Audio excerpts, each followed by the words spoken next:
Ele tinha tudo, até que perdeu quase tudo menos a chance de ser amado. Ela foi chamada apenas para cuidar, mas acabou cuidando muito além do corpo. Entre banhos e medicamentos, nasceu algo que nenhum dos dois esperava. E quando todos viraram as costas, foi ela quem permaneceu mesmo diante do impossível.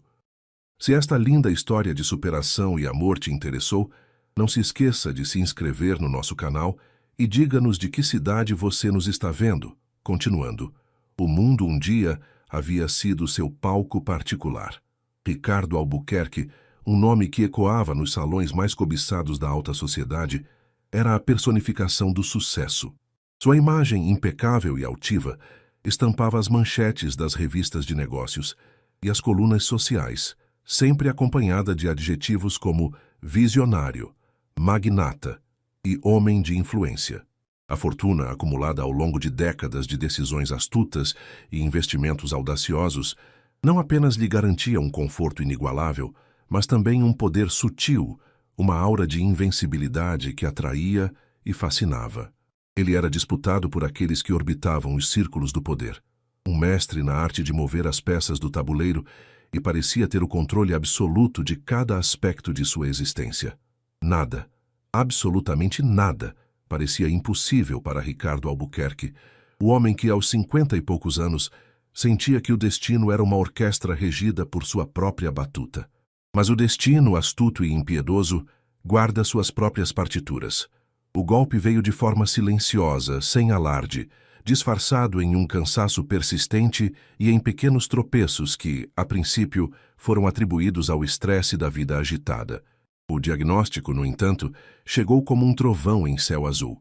Uma enfermidade implacável, de nome complexo e prognóstico devastador, que prometia, pouco a pouco, apagar seus movimentos, roubar-lhe a autonomia e, com ela, a dignidade. O corpo que antes exibia vigor e atlético porte, símbolo de sua força e controle, começaria a falhar, célula por célula, até se tornar uma sombra do que fora. A notícia desabou sobre Ricardo com a força de um maremoto, arrastando consigo toda a ilusão de invencibilidade que ele cultivara por tanto tempo. A transição do luxo para a clausura foi brutal. A mansão, antes um epicentro de festas e encontros glamourosos, transformou-se em uma prisão dourada. Os convites para jantares de gala e eventos beneficentes sumiram das caixas de correio. Os telefonemas, que antes soavam incessantemente com propostas e bajulações, cessaram. O silêncio que se instalou era ensurdecedor, pontuado apenas pelos passos hesitantes dos poucos empregados que ainda circulavam pelos corredores. Até mesmo os olhares mudaram. A admiração deu lugar a uma pena disfarçada, um misto de desconforto e alívio por não estarem na pele do outrora poderoso Ricardo. Aqueles que um dia juraram lealdade e diziam amá-lo, agora observavam à distância, com uma preocupação superficial que mal disfarçava o desejo de se manterem afastados do infortúnio. Entre os que se mantinham por perto, ainda que com uma distância crescente, estava Lúcia, sua companheira de longas datas. Uma mulher elegante, acostumada aos holofotes e aos privilégios que o sobrenome Albuquerque lhe conferia. No início, ela prometeu fidelidade inabalável, jurou estar ao lado dele, na saúde e na doença, até o fim. Suas palavras soaram como um bálsamo em meio ao caos, uma âncora em um mar revolto. Mas bastaram algumas semanas de convívio com a rotina desgastante, com as demandas incessantes da enfermidade e a visão daquele homem altivo definhando, para que a promessa se esvaísse como fumaça. Lúcia, com sua vaidade e aversão a qualquer tipo de sofrimento que não fosse o seu próprio, delegou os cuidados a terceiros, preferindo a distância confortável de sua própria ala na mansão. Foi assim que, em uma manhã cinzenta, surgiu uma nova presença na casa. Clara, jovem, discreta, de passos firmes e uma voz tranquila que parecia carregar a calma dos rios. Sua função no papel era simples: alimentar, higienizar, administrar medicamentos, auxiliar nos movimentos que se tornavam cada vez mais difíceis. Mas a tarefa real, a que não estava escrita em nenhum contrato, era muito maior. Era a de enfrentar a solidão, a dor, a raiva e a desesperança que habitavam o quarto escuro de Ricardo. Ela não era apenas uma cuidadora. Era um sopro de vida em um ambiente que se tornara um túmulo para a vitalidade. A chegada de Clara foi recebida com frieza, quase hostilidade. A matriarca da casa, Dona Sofia, uma figura imponente e tradicional, a olhou de cima a baixo, com um escrutínio que parecia pesar cada grama de sua juventude, como se a pouca idade anulasse qualquer competência. Lúcia, por sua vez, sequer tentou esconder o desprezo. Seus olhos, antes brilhantes de ambição, agora carregavam uma sombra de irritação por ter uma estranha invadindo seu espaço, mesmo que fosse para cuidar do homem que ela já não suportava. Ambas viam Clara como uma intrusa, uma lembrança incômoda da fragilidade de Ricardo. Mas Clara não se abalou. Com uma postura que denotava uma força interior surpreendente e uma paciência quase inabalável, ela se dirigiu ao quarto escuro e silencioso onde Ricardo passava seus dias. O corpo, antes atlético e imponente, agora mal se movia sob os lençóis pesados, uma silhueta quase imperceptível na penumbra. O ar estava denso, carregado de desespero e resignação. A primeira interação foi um choque. Ricardo, com a voz fraca, mas carregada de uma raiva contida, recusou qualquer ajuda. "Não quero ser tocado por ninguém", ele murmurou, virando o rosto para a parede, muito menos por uma mulher desconhecida. A rejeição era um escudo, uma tentativa desesperada de manter o controle sobre o pouco que lhe restava, sua privacidade e sua dor. Mas Clara não recuou. Com uma determinação suave, ela caminhou até a janela e, sem pedir permissão, abriu as cortinas pesadas, deixando o sol invadir o ambiente, banhando o quarto em uma luz dourada que parecia espantar as sombras. "Só sairei daqui, Sr. Ricardo", ela respondeu com calma, sua voz tranquila cortando o silêncio, se for dispensada formalmente. E então, com uma delicadeza que contrastava com a aspereza das palavras dele, ajustou os travesseiros para aliviar a dor que sabia que ele sentia, uma dor que ia muito além do físico. Era o primeiro passo de uma jornada inesperada. Os dias seguiram, traçando uma rotina que, para Clara, era um exercício de paciência e dedicação. Ela chegava cedo, pontualmente às 7 da manhã, com o sol ainda tímido espreitando pelas janelas da mansão.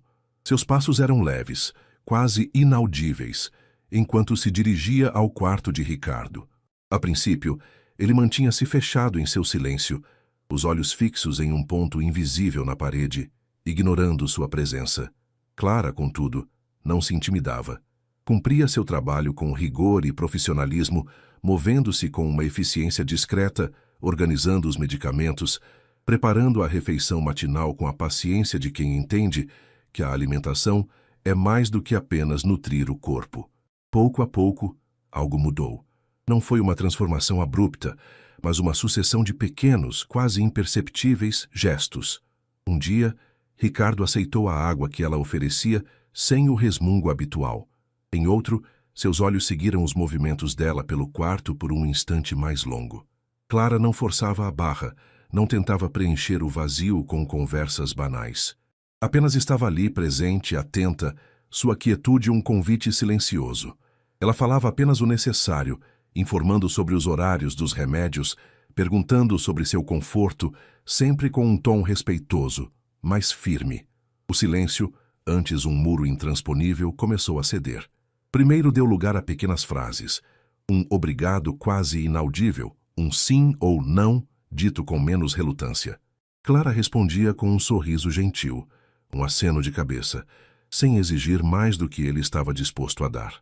Ela percebeu que a dor de Ricardo não era apenas física, era a dor da perda, da humilhação, do abandono. Ele havia sido despojado de sua identidade, de seu poder, e a raiva era seu último refúgio. As frases então viraram desabafos. Em uma tarde chuvosa, enquanto Clara o ajudava a se sentar na poltrona, Ricardo soltou um suspiro pesado. "É engraçado como a vida vira do avesso", ele murmurou, a voz rouca, quase irreconhecível. "Um dia você tem o mundo aos seus pés, no outro. Mal consegue levantar da cama." Clara apenas o ouviu, sem interrupções, sem julgamentos. Ele continuou, a voz ganhando um tom amargo. "Todos sumiram, Clara, todos. Aqueles que se diziam meus amigos, meus parceiros de negócios, evaporaram, como se a doença fosse contagiosa. Ele fez uma pausa, os olhos marejados, mas sem lágrimas. Perdi todos os amigos, restando apenas 2 nomes que ainda se dignam a ligar de vez em quando. O restante? Sumiram com a vitalidade, com a minha utilidade. A confissão era um fio de desespero, uma rachadura na armadura que ele tentava manter. Clara, que havia escutado com a alma, respondeu com a simplicidade de quem conhece a verdade da vida. Os que ficam no fim, Sr. Ricardo, são os que sempre estiveram de verdade. Os outros eram apenas paisagens. Suas palavras não eram de pena, mas de uma compreensão profunda, de uma sabedoria que a juventude não parecia explicar.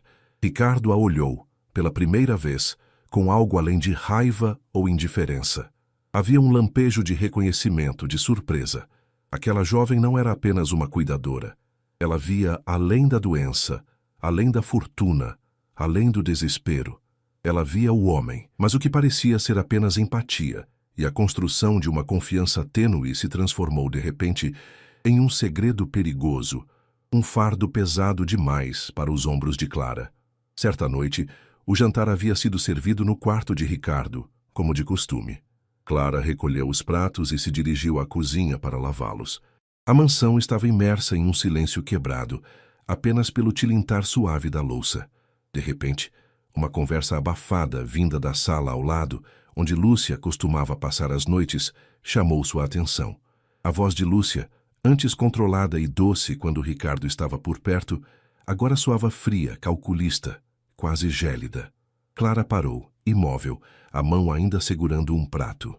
As palavras de Lúcia, embora um pouco distorcidas pela parede, eram claras o suficiente para gelar seu sangue. Ele não vai durar muito, meu amor, Lúcia dizia, com uma risada seca que Clara nunca havia ouvido. É só uma questão de tempo. E quando ele se for, eu caso com você. Herdo tudo e seguimos com a nossa vida. Ninguém vai desconfiar de nada. A doença dele é a nossa sorte grande. O coração de Clara disparou. O prato escorregou de suas mãos, atingindo a pia com um baque surdo, mas não se quebrou. O barulho, por um instante, denunciou sua presença. O pânico a invadiu. Ela ouviu os passos de Lúcia se aproximando da porta da cozinha. Em um reflexo rápido, Clara se escondeu atrás da ilha central, seu corpo tremendo, a respiração presa na garganta. Lúcia parou na soleira da porta, olhando ao redor, desconfiada. "Tem alguém aí?" ela chamou, a voz carregada de irritação. O silêncio da cozinha era a única resposta. Lúcia deu de ombros, resmungou algo inaudível e retornou à sala. Clara permaneceu encolhida, o corpo ainda em choque, o segredo perigoso agora pesando em sua alma como uma rocha. Ela havia descoberto a verdadeira face daquela mulher, e a verdade era mais cruel do que qualquer doença. Nos dias seguintes ao incidente na cozinha, uma tensão palpável pairava sobre a mansão Albuquerque, densa como a névoa que por vezes cobria os jardins pela manhã. Clara sentia o peso do segredo em cada passo, em cada olhar que trocava com Lúcia. A mulher, antes apenas distante e fria, agora a observava com uma desconfiança crescente, seus olhos estreitos seguindo cada movimento de Clara com uma intensidade perturbadora. Lúcia sabia que algo havia acontecido naquela noite, que o barulho do prato não fora um mero acidente, e a intuição aguçada de quem trama algo a alertava para a possibilidade de ter sido ouvida. Clara, por sua vez, sentia-se encurralada. Contar a Ricardo sobre a conversa de Lúcia parecia uma traição, uma intromissão indevida na vida pessoal dele, e ela temia a reação do homem já tão fragilizado. Além disso, como provar o que havia escutado? Seria a palavra dela contra a de Lúcia, e Clara era apenas a cuidadora recém-chegada, enquanto Lúcia era a companheira de anos, a figura respeitada da casa. A dúvida corroía-a por dentro, mas a imagem da frieza de Lúcia e a crueldade de suas intenções não a deixavam em paz. A desconfiança de Lúcia logo se transformou em hostilidade aberta. Pequenos atos de sabotagem começaram a surgir. Medicamentos trocados de lugar, horários de refeição alterados sem aviso, reclamações infundadas sobre o serviço de Clara. A cuidadora suportava tudo com a mesma paciência que demonstrava a Ricardo, mas a pressão era imensa. Ela sabia que Lúcia estava testando-a, procurando uma brecha, um motivo para se livrar dela. O clímax da investida de Lúcia veio em uma tarde ensolarada, quando o silêncio da mansão foi quebrado por um grito estridente. Meu colar! Sumiu! Alguém roubou! Era a voz de Lúcia, carregada de fúria e indignação, ecoando pelos corredores. Ricardo, que estava em seu quarto, agitou-se na cama, confuso. Clara correu até a sala de estar, onde Lúcia estava de pé, as mãos na cintura, o rosto contorcido em uma expressão de ultraje. Onde está meu colar de esmeraldas, Clara? Ela vociferou, seus olhos fixos na cuidadora. Você foi a única pessoa que esteve nesta sala hoje, além de mim. Eu o deixei aqui sobre a mesa de centro e agora ele desapareceu. Clara sentiu o sangue gelar. A acusação era um golpe baixo, uma tentativa óbvia de difamá-la, de manchar sua reputação e forçar sua saída. Senhora Lúcia, eu não toquei em nada nesta sala. Clara respondeu, a voz firme, apesar do tremor nas mãos. Meu trabalho é cuidar do senhor Ricardo, não mexer em seus pertences. Não minta para mim, Lúcia retrucou aproximando-se, o dedo em riste. Eu sei que foi você. Ninguém mais entraria aqui. Você viu a joia e não resistiu, não é? Pobre, sem escrúpulos. As palavras de Lúcia, carregadas de desprezo e preconceito, atingiram Clara como um soco. A indignação borbulhou em seu peito. Ela havia suportado o silêncio, a frieza, a desconfiança, mas ser acusada de furto de algo tão vil era demais. Seu limite havia sido atingido. Chega! Clara exclamou, sua voz surpreendentemente alta, fazendo Lúcia recuar um passo. Eu não roubei nada, e não vou aceitar que me acuse de algo tão grave. O barulho da discussão havia chegado aos ouvidos de Ricardo. Com um esforço imenso, ele havia conseguido se arrastar até a porta do quarto, apoiando-se no batente, o rosto pálido e suado, mas os olhos fixos na cena que se desenrolava na sala. O que está acontecendo aqui? Ele perguntou, a voz fraca, mas com um tom de autoridade que ainda lhe era peculiar. Lúcia, ao ver Ricardo, mudou sua postura instantaneamente, transformando a fúria em uma expressão de desamparo. Ricardo, meu amor, graças a Deus você está aqui. Seu colar de esmeraldas sumiu. E a Clara, ela está me acusando de mentir. Lúcia tentou inverter a situação, jogando a culpa em Clara, esperando que Ricardo, em seu estado de vulnerabilidade, tomasse o lado dela. Mas Clara, impulsionada por uma força que não sabia que possuía, deu um passo à frente. Senhor Ricardo, eu não roubei nada. A senhora Lúcia está mentindo. E não é a primeira vez que ela mente sobre algo importante. Ela olhou diretamente nos olhos de Lúcia e então, com a coragem de quem não tem mais nada a perder, continuou. Na noite em que o prato caiu na cozinha, eu ouvi a senhora Lúcia conversando com alguém na sala. Ela disse que o senhor não duraria muito, que casaria com esse outro homem assim que o senhor se fosse e que herdaria tudo. Ela disse que a sua doença era a sorte grande dela. Um silêncio pesado caiu sobre a sala. Lúcia empalideceu, sua expressão de vítima desmoronando para uma de puro terror. Seus olhos se arregalaram e ela tentou balbuciar uma negação, mas as palavras não saíam. Ricardo, mesmo debilitado, sentiu a verdade daquelas palavras reverberar em sua alma. A frieza de Lúcia, sua distância, as desculpas esfarrapadas para não estar por perto, tudo se encaixava. A verdade emergiu como um soco, dolorosa e inegável. Ele olhou para Lúcia e então para Clara, cujos olhos, apesar do medo, brilhavam com uma honestidade inabalável.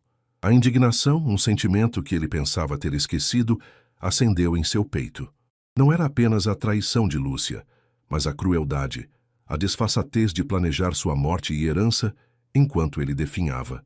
Lúcia, a voz de Ricardo, embora ainda fraca, carregava um peso que fez a mulher tremer. Saia da minha casa, agora, e não volte mais. Lúcia tentou argumentar, choramingar, mas o olhar de Ricardo era de aço. Eu disse agora, ele repetiu, com uma força que surpreendeu a todos, inclusive a si mesmo. Lúcia, percebendo que sua farsa havia sido desmascarada e que não havia mais como manipular a situação, pegou sua bolsa e, com um último olhar de ódio para Clara, saiu da mansão batendo a porta com violência. Ricardo, exausto, mas com uma nova clareza nos olhos, virou-se para Clara. Obrigado, ele disse, a voz embargada pela emoção. Obrigado por ter me contado a verdade. Pela primeira vez em meses, talvez em anos, ele sentiu que alguém estava verdadeiramente ao seu lado, sem segundas intenções, sem máscaras. Clara, com o coração ainda acelerado, mas aliviada, apenas assentiu. Aquele dia marcou o fim de uma era de falsidade e o início de algo novo, algo real entre eles. A partida de Lúcia deixou um vácuo estranho na mansão. Um silêncio que, paradoxalmente, parecia mais leve e menos opressor do que o anterior. Para Ricardo, a revelação da traição de Lúcia foi um golpe doloroso, mas também uma libertação. A máscara havia caído, e a verdade, por mais amarga que fosse, trouxe uma clareza que ele não experimentava há muito tempo. A raiva inicial deu lugar a uma profunda tristeza, mas também a um senso de gratidão por Clara, a única pessoa que teve a coragem de desmascarar a farsa. Nos dias que se seguiram, a relação entre Ricardo e Clara se aprofundou. A barreira de formalidade e desconfiança, que antes os separava, desmoronou completamente. Ricardo começou a falar mais, a compartilhar histórias de seu passado, de seus sonhos e ambições, da vida que ele havia construído e que agora via desvanecer-se. Ele falava sobre os desafios que enfrentou para construir seu império, sobre as pessoas que o ajudaram e as que o traíram. Clara ouvia com atenção, sua presença calma e acolhedora encorajando-o a se abrir. Ela não o interrompia, não o aconselhava, apenas o ouvia, e isso era tudo o que ele precisava. Clara, por sua vez, começou a se sentir mais à vontade na mansão. A ausência de Lúcia e a confiança crescente de Ricardo a libertaram de uma pressão invisível. Ela continuava a cumprir suas tarefas com dedicação, mas agora com um senso de propósito renovado. Ela não era apenas uma cuidadora, era uma confidente, uma presença constante em um mundo que se tornara cada vez mais solitário para Ricardo. Uma tarde, enquanto Clara o ajudava a se alimentar, Ricardo a surpreendeu com uma pergunta. "Clara, por que você faz isso?" Ele perguntou, sua voz fraca, mas seus olhos fixos nos dela. "Por que você fica? Depois de tudo o que aconteceu, depois de tudo o que você ouviu, por que você não me deixou como todos os outros?" Clara hesitou por um momento, pensando na resposta. Ela poderia falar sobre seu profissionalismo, sobre a necessidade de seu trabalho, mas sabia que Ricardo buscava algo mais profundo. "Senhor Ricardo", ela começou, sua voz suave, "eu vi um homem que precisava de ajuda. Não o magnata, não o poderoso empresário, mas o homem por trás de tudo isso. E eu acredito que todos merecem dignidade, respeito e cuidado, especialmente nos momentos mais difíceis." Ela fez uma pausa, e um pequeno sorriso surgiu em seus lábios. "Além disso, eu não sou como os outros, não fujo de um desafio. E o senhor? O senhor é um desafio e tanto." Ricardo sorriu, um sorriso genuíno que Clara raramente via. Era um sorriso que alcançava seus olhos, iluminando-os com um brilho quase esquecido. "Você é diferente, Clara", ele murmurou. "Muito diferente." Naquele momento, uma conexão invisível se formou entre eles, uma compreensão mútua que transcendia as palavras. Apesar da nova dinâmica, a doença de Ricardo avançava implacavelmente. Os movimentos se tornavam mais limitados, a fala mais arrastada, a respiração mais difícil. Clara ajustava-se a cada nova etapa, aprendendo a antecipar suas necessidades, a decifrar seus gestos, a entender o que ele queria mesmo quando as palavras falhavam. Ela passava noites em claro, monitorando sua respiração, ajustando sua posição, garantindo que ele estivesse o mais confortável possível. Dona Sofia, a matriarca da casa, observava a tudo com uma mistura de ceticismo e curiosidade. Ela ainda mantinha uma certa distância de Clara, mas a partida abrupta de Lúcia e a evidente melhora no humor de Ricardo, mesmo diante da progressão da doença, não passavam despercebidas. Sofia, uma mulher de poucas palavras, mas de observação aguçada, começou a notar a dedicação de Clara, a forma como ela cuidava de seu filho com uma ternura que nem mesmo ela, a mãe, conseguia expressar. Um dia, Sofia se aproximou de Clara enquanto ela arrumava o quarto de Ricardo. "Você é uma boa moça, Clara", ela disse, sua voz mais suave do que o habitual. "Meu filho parece mais calmo desde que você chegou." O elogio, vindo de Dona Sofia, era raro e significativo. Clara sentiu um calor no peito. Era um reconhecimento, uma aceitação que ela não esperava. No entanto, a calmaria era apenas a superfície. A mansão Albuquerque guardava segredos mais profundos, e o destino, como sempre, estava prestes a tecer novas reviravoltas. Ricardo, em um de seus momentos de lucidez mais intensa, começou a falar sobre seu passado de uma forma diferente. Não eram apenas histórias de sucesso e traição, mas fragmentos de memórias que pareciam ter um peso diferente, uma urgência em serem reveladas. Clara, ele disse em uma tarde, sua voz um sussurro. Há algo que você precisa saber. Algo que eu escondi por toda a minha vida. Um segredo que pode mudar tudo. Ele fez uma pausa. A respiração ofegante. Os olhos fixos em um ponto distante. Não é sobre dinheiro nem sobre poder. É sobre uma pessoa.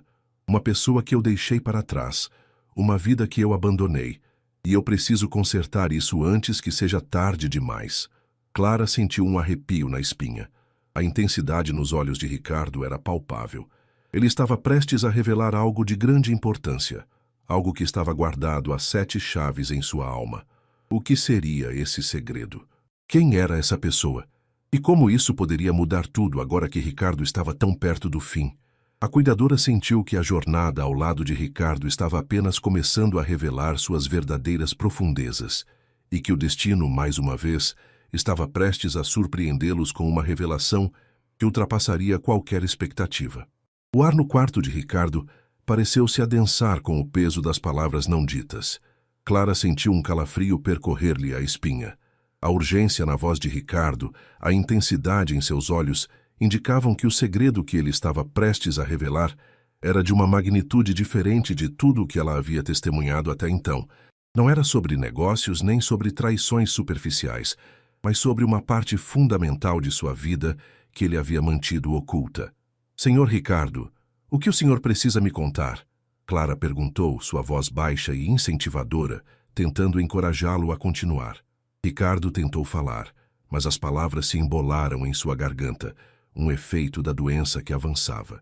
Ele fez um esforço, os músculos do rosto contraídos, a testa franzida em frustração. Clara esperou pacientemente, oferecendo-lhe um copo d'água e ajustando seu travesseiro. Ela sabia que a comunicação era cada vez mais difícil para ele e que cada palavra era uma batalha. Finalmente, com um suspiro pesado, Ricardo conseguiu articular algumas frases, fragmentadas, mas carregadas de emoção. Uma mulher há muito tempo, antes de Lúcia, um filho. Ele fez uma pausa, a respiração ofegante.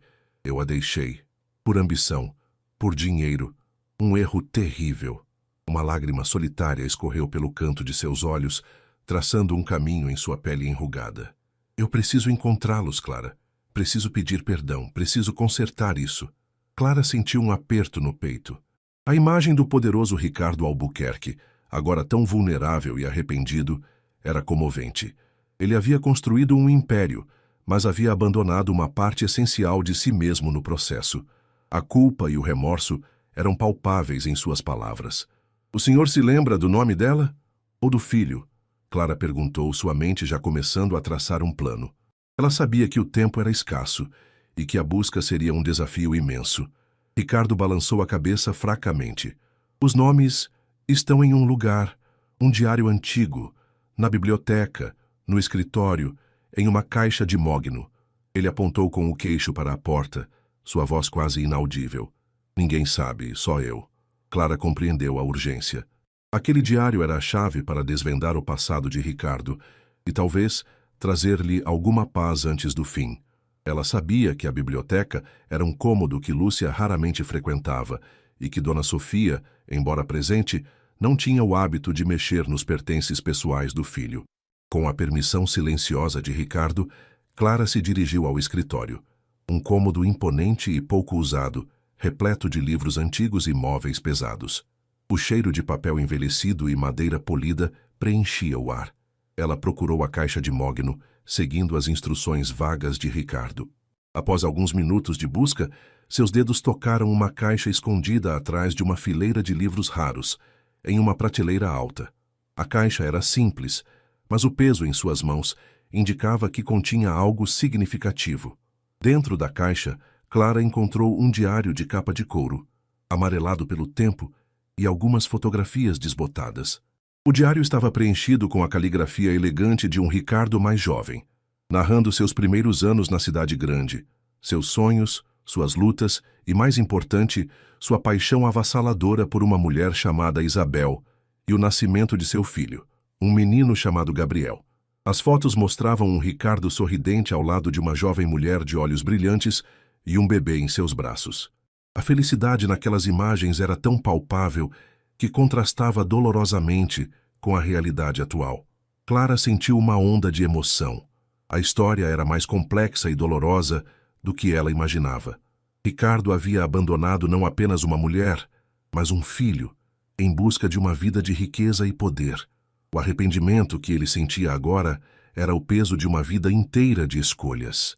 Ela retornou ao quarto de Ricardo, o diário e as fotos nas mãos. A simples visão dos objetos trouxe um brilho aos olhos do homem. Isabel, Gabriel, ele sussurrou, os nomes carregados de uma ternura há muito tempo reprimida. Eu vou encontrá-los, Sr. Ricardo, Clara prometeu, sua voz firme e cheia de convicção. Eu vou fazer o que for preciso para que o senhor possa se reencontrar com eles.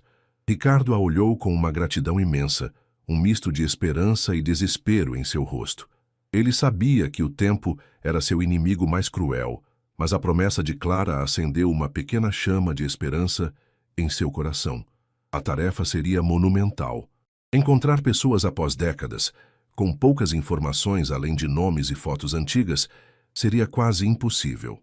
Clara, no entanto, sentia que não tinha escolha. A paz de Ricardo dependia disso, e ela havia se tornado a guardiã de sua última esperança.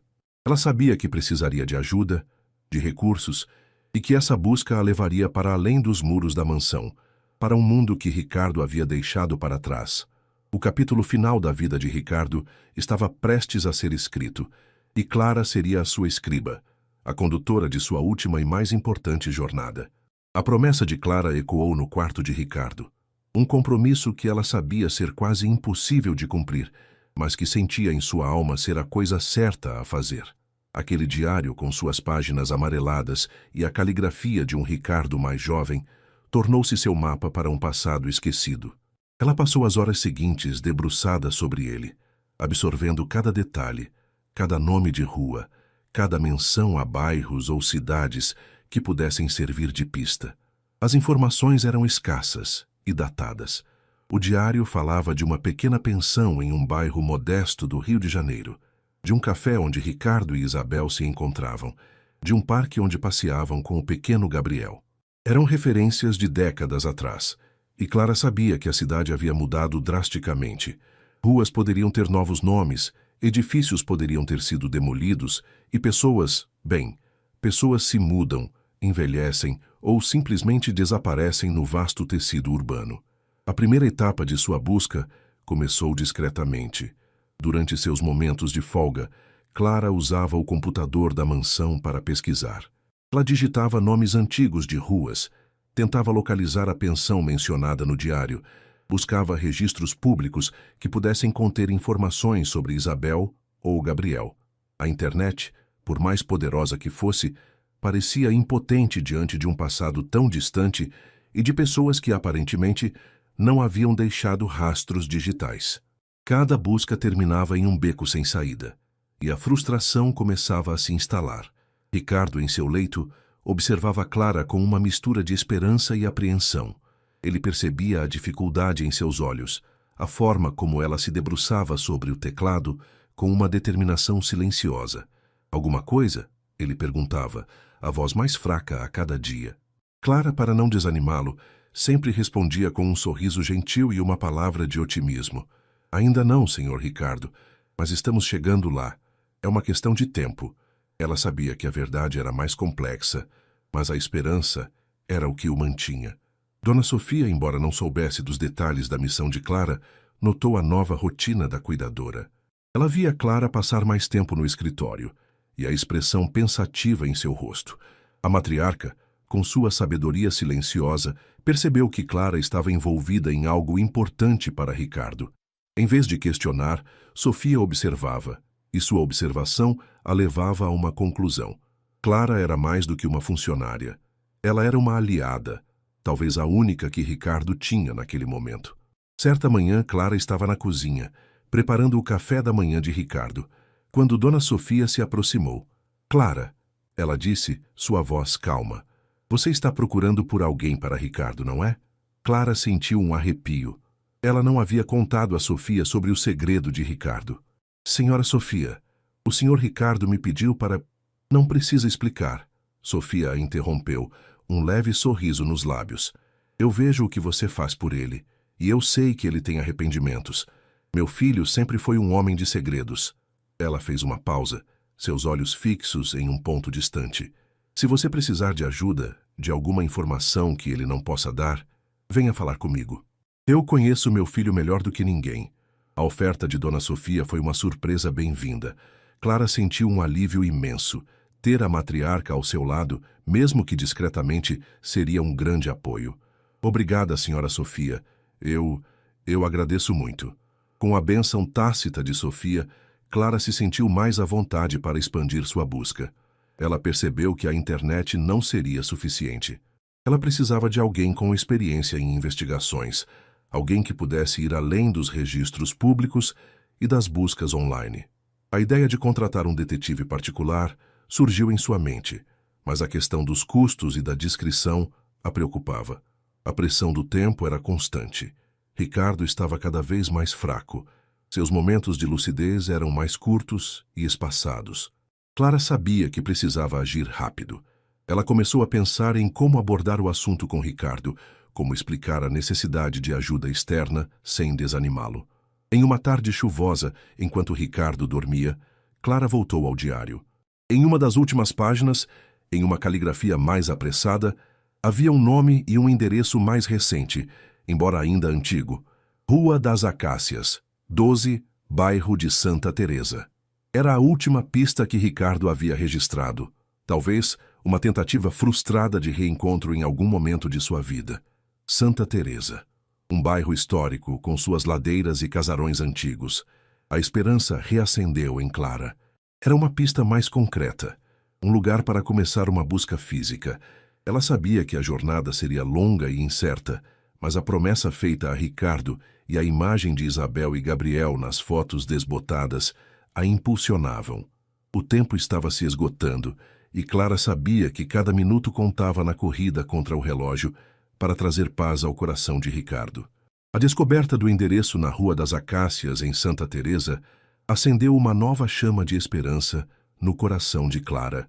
Era uma pista tangível, algo que ia além das buscas infrutíferas na internet. No entanto, a execução da busca apresentava um novo desafio.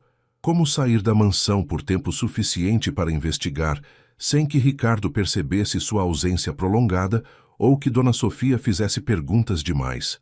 A saúde de Ricardo estava em um declínio visível.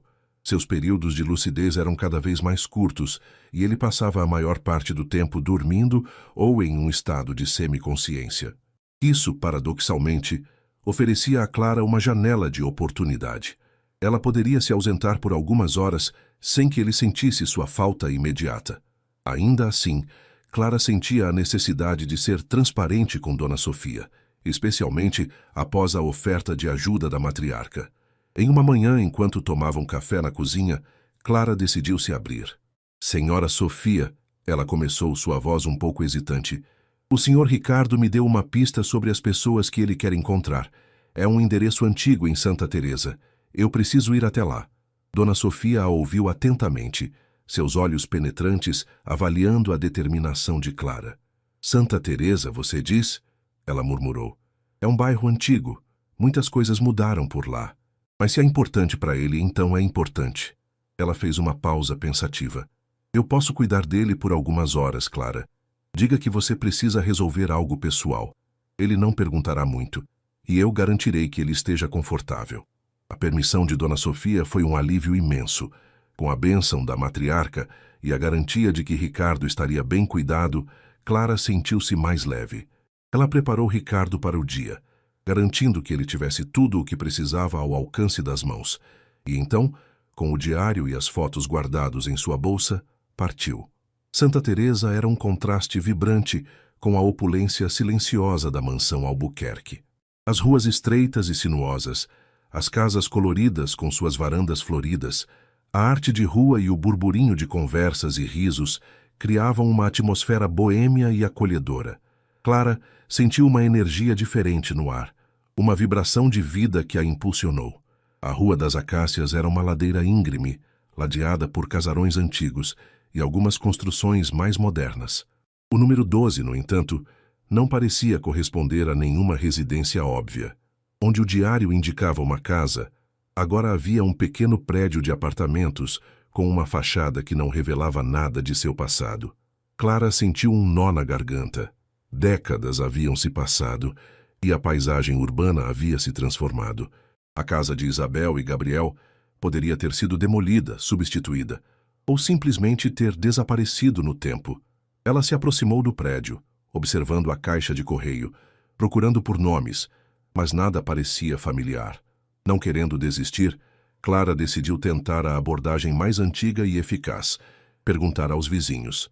Ela bateu na porta de uma casa antiga ao lado, onde uma senhora de cabelos brancos regava suas plantas em uma varanda. "Com licença, senhora", Clara começou, com um sorriso gentil.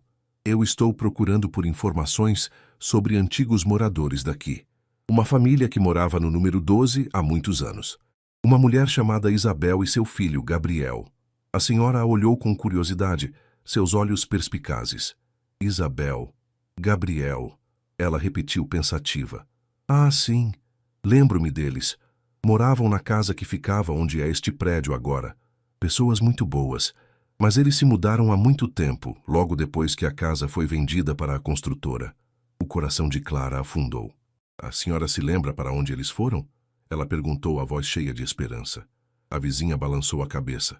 "Não sei o endereço exato, minha filha, mas lembro que Isabel tinha uma irmã, a Ana, que morava aqui perto, na Rua do Oriente. Elas eram muito próximas, talvez a Ana saiba. Uma nova pista." Clara sentiu a adrenalina percorrer suas veias. Era um fio tênue, mas era algo. Ela agradeceu à senhora e seguiu para a Rua do Oriente, o nome de Ana ecoando em sua mente. A busca estava longe de ser fácil, mas cada pequena vitória a impulsionava. Ela sabia que estava se aproximando, passo a passo, de desvendar o segredo de Ricardo e talvez de trazer um pouco de paz aos seus últimos dias. O tempo era um inimigo implacável, mas a determinação de Clara era ainda maior.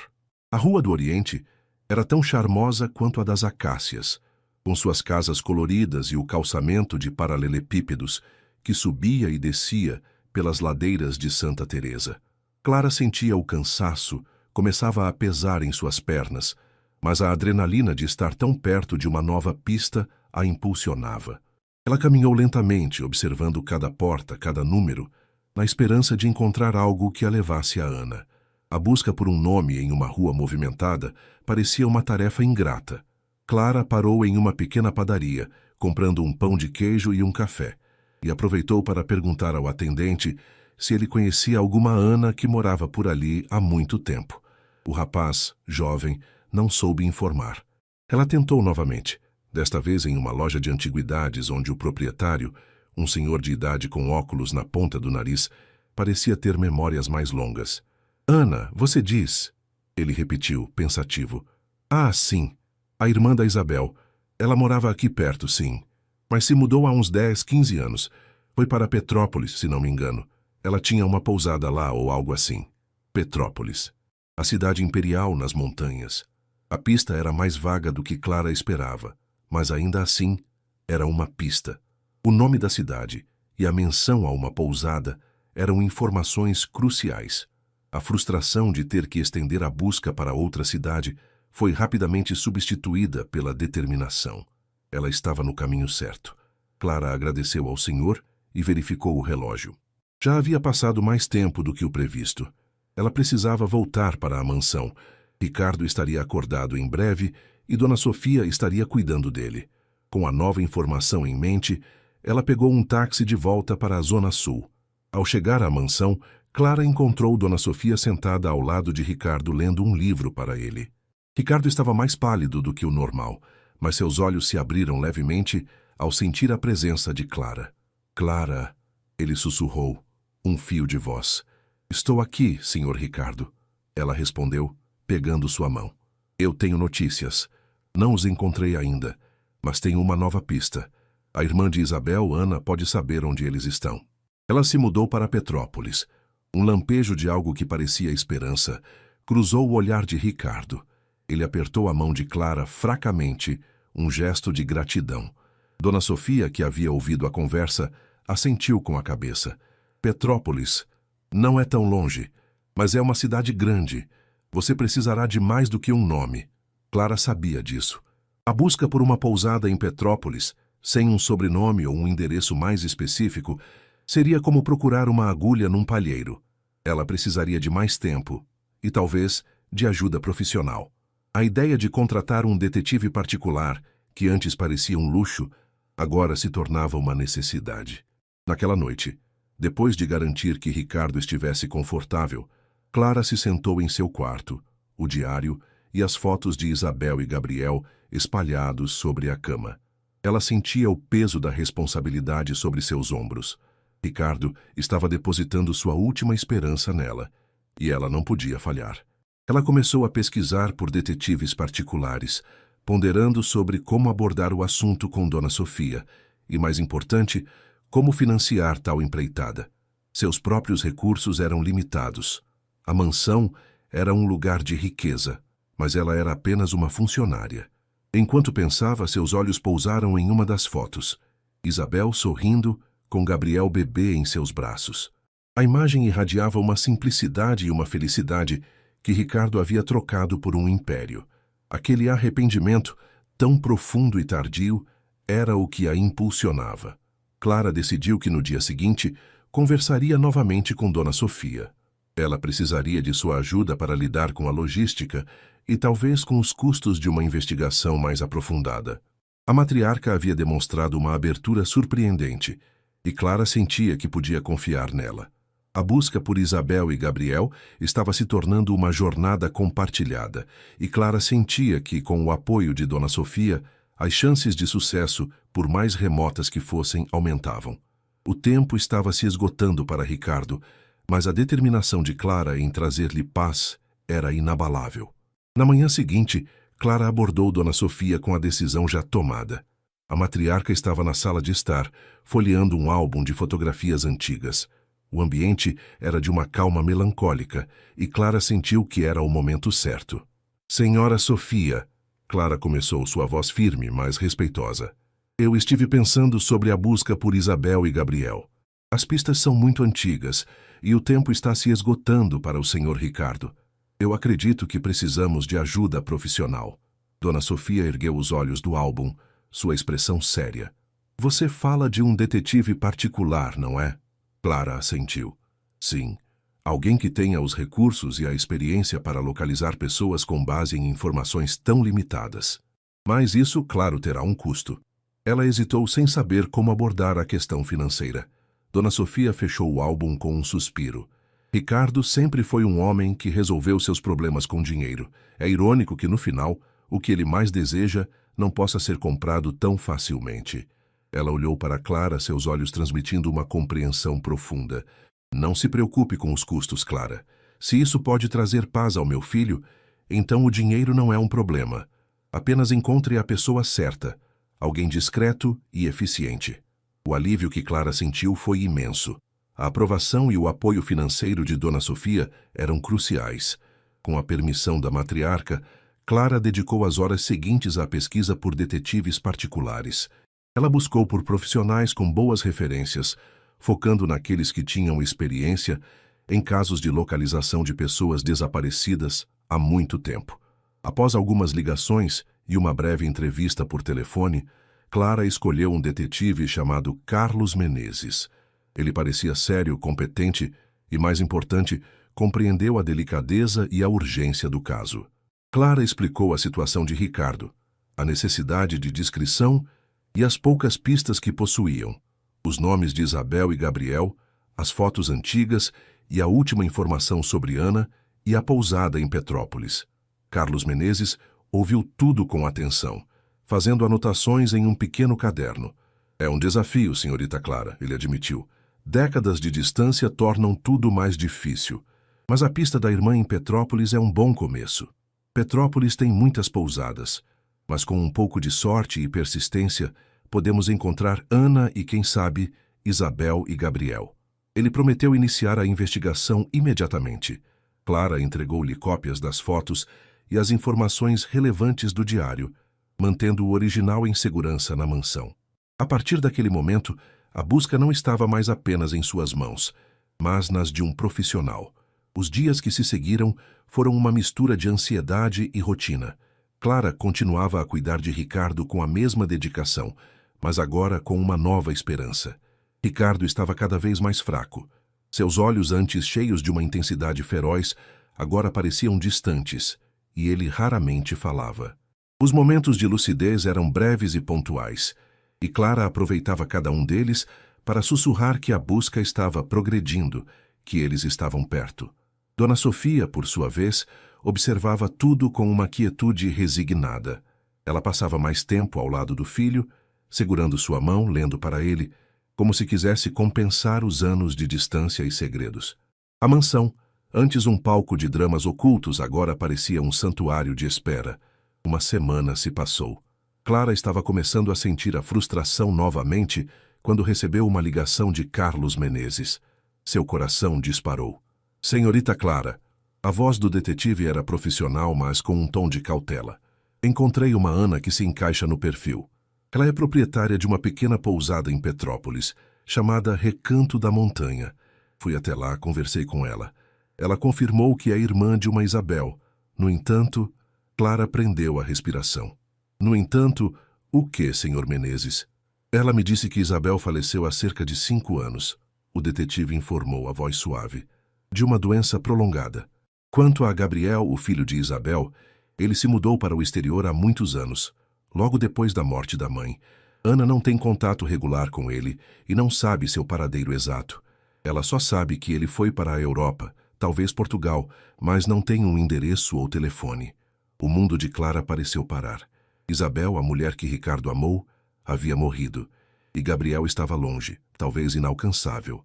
A notícia era um golpe devastador.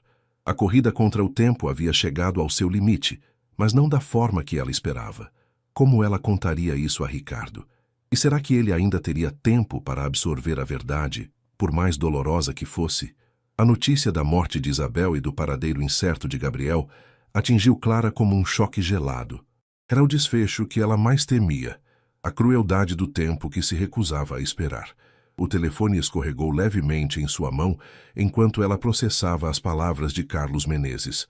A esperança que a impulsionou por semanas desmoronou em um instante, substituída por uma dor profunda. Não por si mesma, mas por Ricardo. Ela agradeceu ao detetive, sua voz um mero sussurro, e desligou a ligação. Seus olhos se encheram de lágrimas, mas ela as conteve. Não havia tempo para desespero. Havia apenas uma verdade dolorosa que precisava ser entregue, e ela era a única a fazê-lo. Clara encontrou Dona Sofia na sala de estar, sentada em sua poltrona habitual, lendo. A matriarca percebeu a mudança na expressão de Clara imediatamente. O brilho de esperança em seus olhos havia desaparecido, substituído por uma sombra de tristeza. Clara, o que aconteceu? Sofia perguntou, sua voz carregada de preocupação. Clara sentou-se na poltrona à frente de Sofia, as mãos tremendo levemente. O detetive ligou, senhora Sofia. Ele encontrou a Ana, a irmã de Isabel. Ela fez uma pausa, respirando fundo para controlar a emoção. É Isabel. Ela faleceu há 5 anos de uma doença. Dona Sofia fechou os olhos por um instante, um suspiro pesado escapando de seus lábios. A notícia, embora triste, parecia confirmar um pressentimento antigo. E Gabriel? Ela perguntou, a voz quase inaudível. Ele se mudou para a Europa há muitos anos depois da morte da mãe. Ana não tem contato regular com ele. Não sabe o paradeiro exato. Apenas que foi para Portugal, talvez. O silêncio preencheu a sala, pesado e opressor. Dona Sofia abriu os olhos, que agora estavam marejados. Meu pobre Ricardo, ela murmurou. Tanto tempo para isso. Clara sentiu um aperto no peito. Eu preciso contar a ele, senhora Sofia. Ele precisa saber a verdade. Sofia assentiu lentamente. Sim, ele precisa. Vá. Eu estarei aqui. Com o coração pesado, Clara subiu as escadas em direção ao quarto de Ricardo. Cada passo parecia mais difícil que o anterior. Ela o encontrou deitado, os olhos abertos, fixos no teto, mas sem realmente ver. A respiração era superficial e a pele quase transparente. Clara se sentou na beira da cama, pegou a mão de Ricardo, que estava fria e frágil. Senhor Ricardo, ela começou, sua voz suave, mas firme. Eu tenho notícias sobre Isabel e Gabriel. Ele virou a cabeça lentamente, seus olhos embaçados se fixando nela. Um lampejo de expectativa, misturado com uma dor antiga, cruzou seu rosto. O detetive encontrou a irmã de Isabel, Ana, em Petrópolis. Clara continuou, escolhendo as palavras com cuidado. Ela confirmou que Isabel faleceu há cerca de 5 anos, de uma doença. O corpo de Ricardo pareceu encolher-se ainda mais na cama. Uma lágrima solitária escorreu pelo canto de seu olho, traçando um caminho em sua pele pálida. Não houve gritos, nem desespero. Apenas uma aceitação silenciosa e profunda de uma verdade que ele, talvez, já soubesse em seu coração. O arrependimento, que o havia corroído por tanto tempo, agora se misturava à dor da perda final. E Gabriel? Ele sussurrou, a voz quase inaudível, um fio tênue de esperança ainda presente. Gabriel se mudou para a Europa, Sr. Ricardo. Há muitos anos.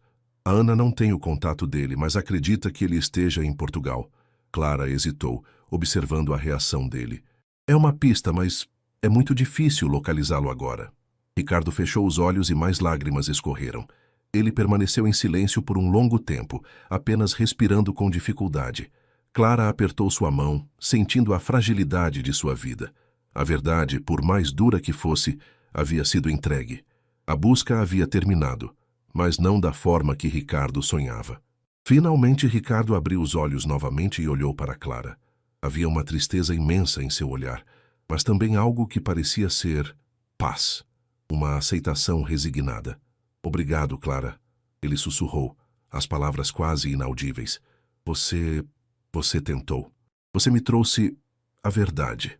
Naquele momento, Clara percebeu que, embora a notícia fosse devastadora, a busca em si havia sido um presente para Ricardo. A esperança de encontrar, mesmo que não se concretizasse como ele queria, havia dado a ele um propósito nos seus últimos dias. E a verdade, por mais dolorosa que fosse, era um fechamento. Ricardo apertou a mão de Clara uma última vez, um gesto fraco, mas carregado de gratidão. Ele fechou os olhos novamente, e sua respiração se tornou ainda mais superficial. Clara permaneceu ao seu lado, segurando sua mão, enquanto o silêncio preenchia o quarto. A jornada de Ricardo estava chegando ao fim, e Clara, a guardiã de seu último segredo, estava ali para testemunhar seus últimos momentos de paz. O aperto na mão de Ricardo afrouxou, e sua respiração, já tão frágil, tornou-se quase imperceptível. Clara permaneceu imóvel, segurando a mão dele, sentindo o calor diminuir lentamente. O silêncio no quarto era profundo, quebrado apenas pelo tic-tac distante de um relógio, e, finalmente, pelo som suave e final de um último suspiro. Ricardo Albuquerque, o homem que construiu um império e viveu uma vida de segredos e arrependimentos, partiu. Clara sentiu um vazio no peito, uma mistura de tristeza e uma estranha sensação de alívio. A busca havia terminado, a verdade havia sido entregue, e Ricardo havia encontrado, nos seus últimos instantes, uma forma de paz. Ela soltou a mão dele gentilmente, fechou os olhos por um momento, prestando sua última homenagem silenciosa. Ela desceu as escadas, onde Dona Sofia a esperava com uma expressão de ansiedade contida. Um único olhar para Clara foi o suficiente. As palavras não eram necessárias. Ele se foi, Senhora Sofia, Clara disse, sua voz embargada, mas firme. Dona Sofia assentiu lentamente, seus olhos marejados, mas sem derramar uma lágrima. Havia uma dignidade silenciosa em sua dor. Ela se levantou e caminhou até Clara, abraçando-a com uma força surpreendente. Ele está em paz agora, minha querida, ela sussurrou. Ah, é você. Você foi um anjo para ele. Os dias que se seguiram foram preenchidos com os rituais da morte.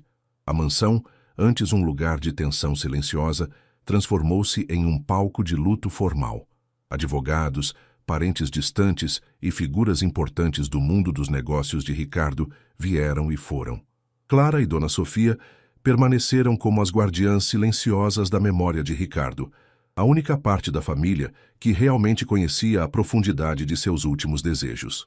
O funeral foi um evento grandioso, como tudo na vida de Ricardo.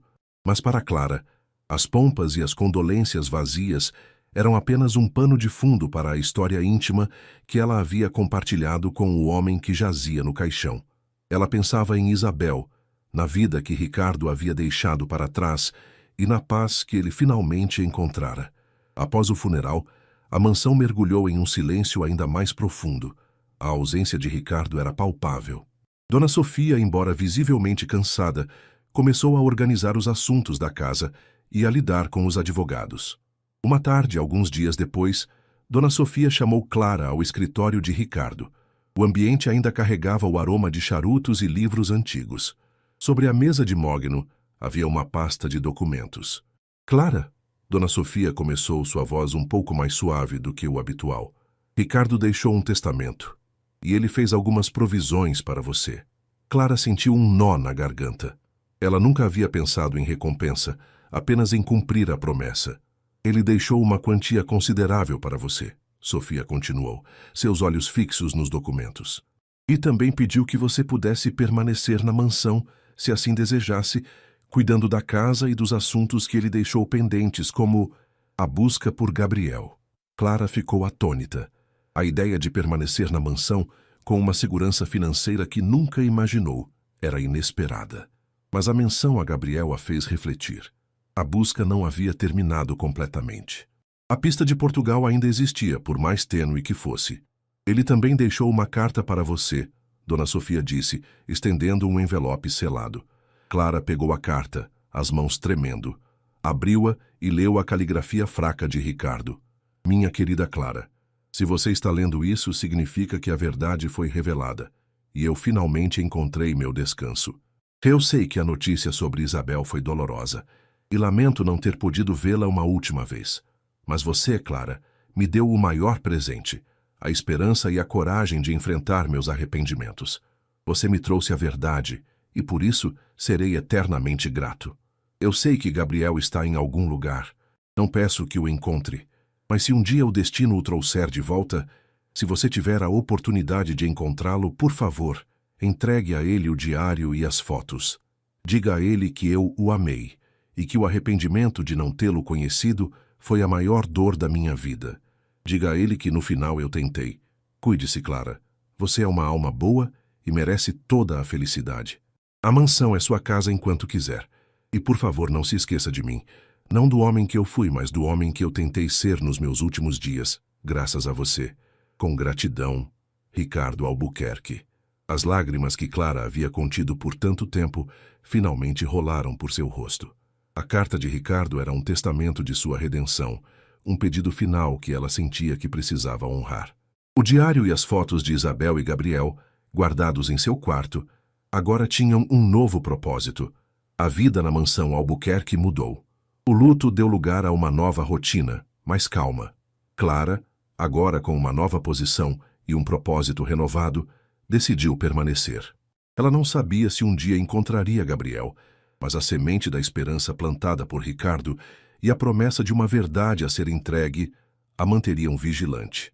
A mansão, antes um lugar de segredos e solidão, agora parecia um repositório de memórias, aguardando o momento certo para que a história de Ricardo, Isabel e Gabriel pudesse, talvez, ter um capítulo final. Os meses que se seguiram à morte de Ricardo trouxeram uma calma inesperada à mansão Albuquerque. A grandiosidade do lugar permaneceu, mas o ar pesado de segredos e angústias que antes o permeava foi substituído por uma quietude mais serena. Clara assumiu suas novas responsabilidades com dedicação, gerenciando a casa e auxiliando Dona Sofia nos assuntos que a idade e o luto tornavam difíceis para a matriarca. A relação entre Clara e Dona Sofia floresceu. A formalidade inicial deu lugar a uma cumplicidade silenciosa, forjada pela experiência compartilhada nos últimos dias de Ricardo. Elas passavam as tardes juntas na biblioteca, Dona Sofia lendo seus romances e Clara organizando os vastos arquivos da família, que agora incluíam os documentos do testamento de Ricardo e os registros da busca por Isabel e Gabriel. Clara, agora com uma segurança financeira que nunca imaginou poderia ter partido. Mas a promessa a Ricardo, o peso daquela última carta e o diário de Isabel guardado com reverência em uma gaveta de sua escrivaninha, a mantinham ali. A busca por Gabriel não era mais uma corrida contra o tempo, mas uma missão de honra, um elo final com o homem que em seus últimos dias havia confiado nela. Ela revisitava as poucas informações sobre Gabriel com frequência. Europa, talvez Portugal. Era uma agulha num palheiro, mas Clara não conseguia se desvencilhar da ideia. Ela sabia que o detetive Carlos Menezes havia feito o que podia, mas talvez houvesse outra forma. Ela começou a pesquisar discretamente sobre genealogia, sobre comunidades de brasileiros em Portugal, sobre qualquer fio que pudesse levá-la a ele. Era um esforço solitário, sem a urgência de antes, mas com uma persistência silenciosa. Uma tarde, enquanto organizava alguns livros antigos na biblioteca, Clara encontrou uma caixa empoeirada no fundo de uma estante.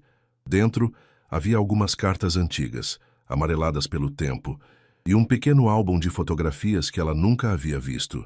As fotos eram de Ricardo em sua juventude, algumas com amigos, outras com paisagens desconhecidas, mas uma em particular chamou sua atenção. Ricardo, jovem e sorridente, ao lado de uma mulher que não era Isabel, mas que tinha um sorriso gentil e olhos curiosos. No verso, uma caligrafia elegante dizia: "Com carinho de Lúcia, Lisboa, 1968. Clara sentiu uma pontada de curiosidade. Ricardo nunca havia mencionado essa mulher. Seria apenas uma amiga, ou um amor passageiro de sua juventude. A data, 1968, era antes de seu casamento com a mãe de Ricardo Júnior e antes de conhecer Isabel. Ela mostrou a foto a Dona Sofia. A matriarca olhou para ela e um sorriso melancólico surgiu em seus lábios. Ah, Lúcia, uma moça portuguesa. Ricardo passou um tempo em Lisboa quando era jovem, estudando. Ela era muito doce.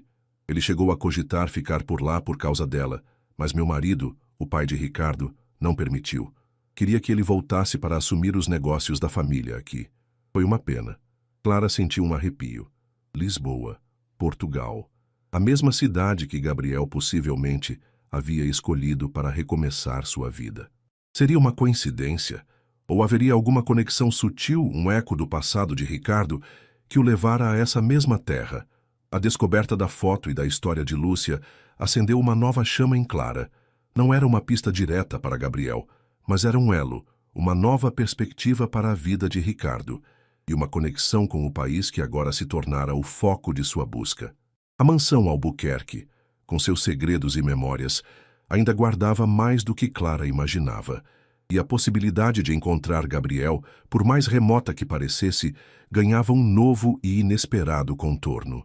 A descoberta da fotografia de Lúcia e a revelação de Dona Sofia sobre o passado de Ricardo em Lisboa acenderam uma nova chama na alma de Clara.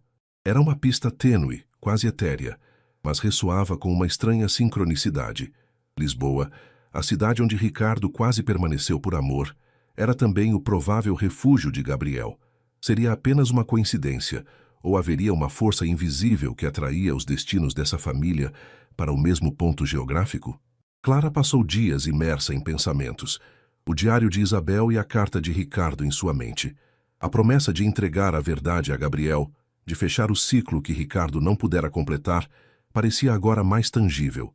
O detetive Menezes havia esbarrado em um beco sem saída, mas ele não tinha a conexão pessoal de Clara, nem o conhecimento íntimo dos segredos da família Albuquerque. Ela começou a pesquisar com um novo fervor. Usou a internet para procurar por registros antigos de pousadas e hotéis em Lisboa da década de 1960, tentando imaginar onde Ricardo e Lúcia poderiam ter se conhecido. Buscou por informações sobre brasileiros que se mudaram para Portugal nas últimas décadas, tentando identificar padrões ou comunidades que Gabriel pudesse ter procurado. Era como montar um quebra-cabeça, com pouquíssimas peças, mas cada fragmento descoberto alimentava sua determinação.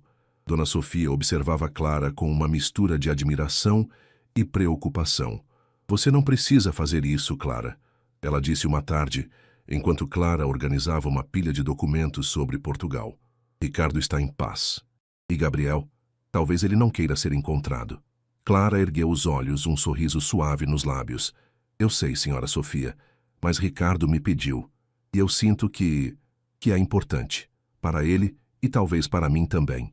Ela não conseguia explicar completamente a urgência que sentia, a necessidade de completar essa história.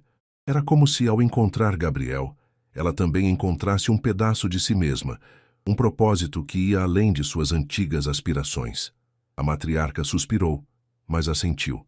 Se é isso que seu coração manda, então vá em frente. Mas seja cuidadosa, minha querida. Clara mergulhou ainda mais fundo na pesquisa. Ela descobriu que após a Revolução dos Cravos em Portugal, muitos brasileiros se mudaram para lá e havia uma comunidade considerável. Ela também encontrou um artigo antigo sobre intercâmbios universitários entre Brasil e Portugal na década de 60, o que poderia explicar a presença de Ricardo em Lisboa. A cada nova informação, o mapa de sua busca ganhava contornos mais definidos.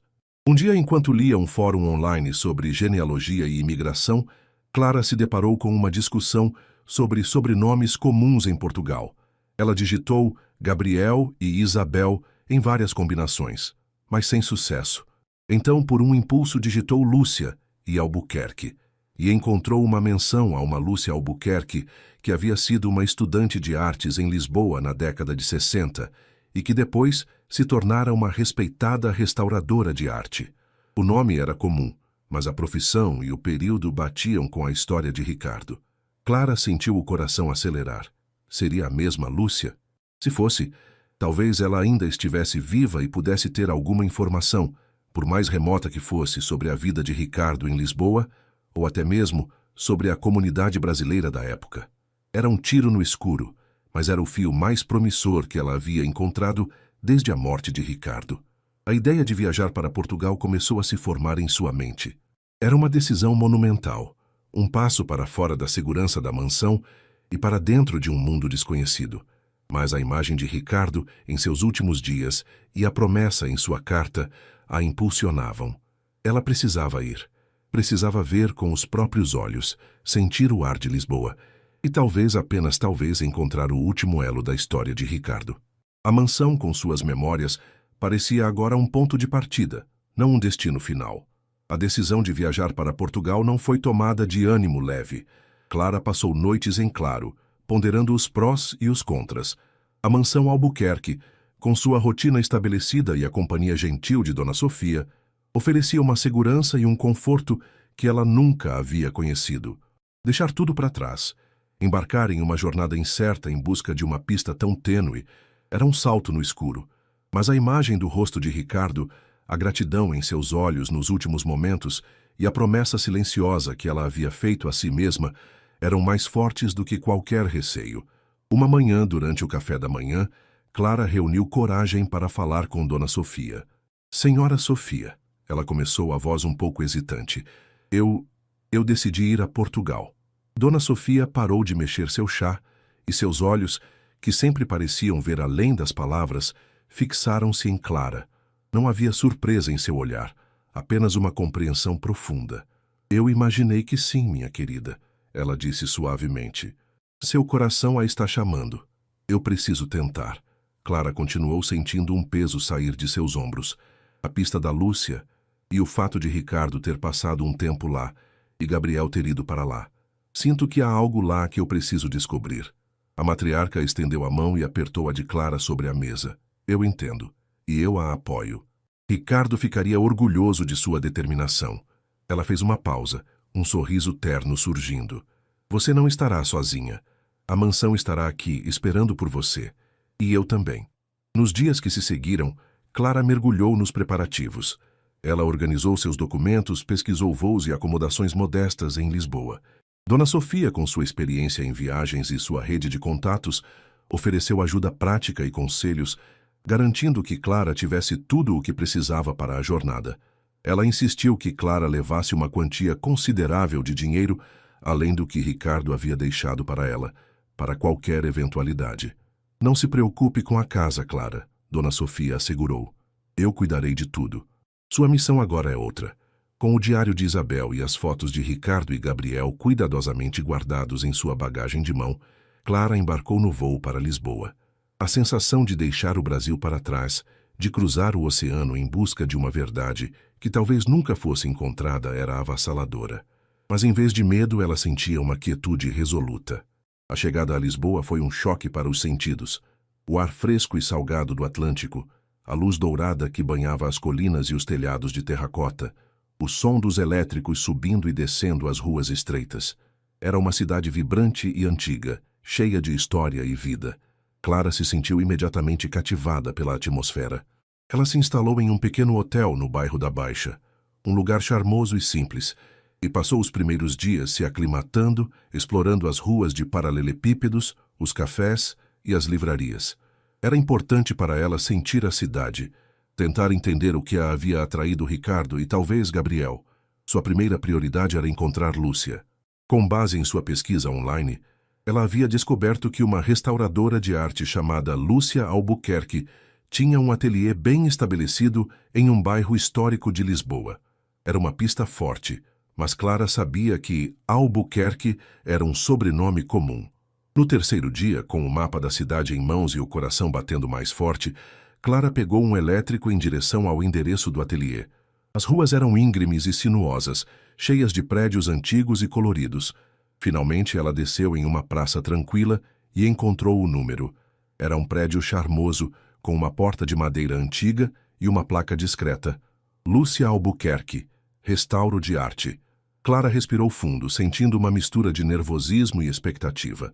Ela havia viajado milhares de quilômetros, movida por uma promessa e uma esperança tênue. O momento da verdade estava ali, atrás daquela porta. Ela tocou a campainha e o som reverberou no silêncio da tarde lisboeta, marcando o início de um novo capítulo em sua busca. A campainha soou, e o som, embora discreto, pareceu ecoar na quietude da praça. Clara sentiu o coração acelerar, uma mistura de ansiedade e a adrenalina da descoberta. A porta de madeira antiga se abriu lentamente, revelando uma mulher de cabelos grisalhos, elegantemente presos em um coque, olhos penetrantes e um sorriso acolhedor. Ela usava um avental manchado de tinta, o que confirmava que Clara estava no lugar certo. "Pois não?" a mulher perguntou, sua voz suave e com um sotaque português distinto. "Boa tarde." Clara começou, tentando manter a calma. "Meu nome é Clara.